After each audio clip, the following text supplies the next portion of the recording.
நினச்சி ஒவ்வொரு நாளும் நான் சாப்பிடல, தண்ணி குடிக்கல. நீ எனக்கு பண்ண துரோகத்தை நினச்சியே நான் உயிரை விட்டிருக்கேன்.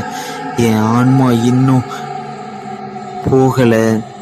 நான் எப்படி வேதனைப்பட்டனோ அதே மாதிரி உன்னையும் ஆக்குவேன் அப்படின்னு சொல்லி அவங்க ஏதோ என் மேலே சபிச்சாங்க.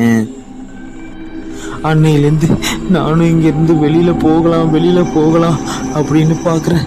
ஆனால் அவங்க சத்தம் என்னை வெளியில் போக விட மாட்டேங்குது. நான் இங்கே இருந்தேன்னா அவங்க சத்தம் என் காதுக்குள்ளே கேட்காம நிம்மதியாக இருக்குது. நான் வெளியில் போக ஆரம்பிச்சிட்டேன்னா அவங்க சத்தம் வருது அப்படின்னு வினோ அழுதுகிட்டே சொல்கிறா. அவள் பேசிக்கிட்டு இருக்கும்போதே டக்குன்னு அவள் உடம்பு முறிக்கிறா. அப்படியே உடம்பு கையும் காலும் ஒரு மாதிரி ஆகுது. அடுத்த கணம் டக்குன்னு தன்னோட கண்ணை இறுக்கி மூடி மெதுவா திறக்கிறா. திறக்கும்போது வினோவோட கண்ணு ஒரே வெள்ளையா இருக்கு. இவளோட உடம்புக்குள்ள அவங்க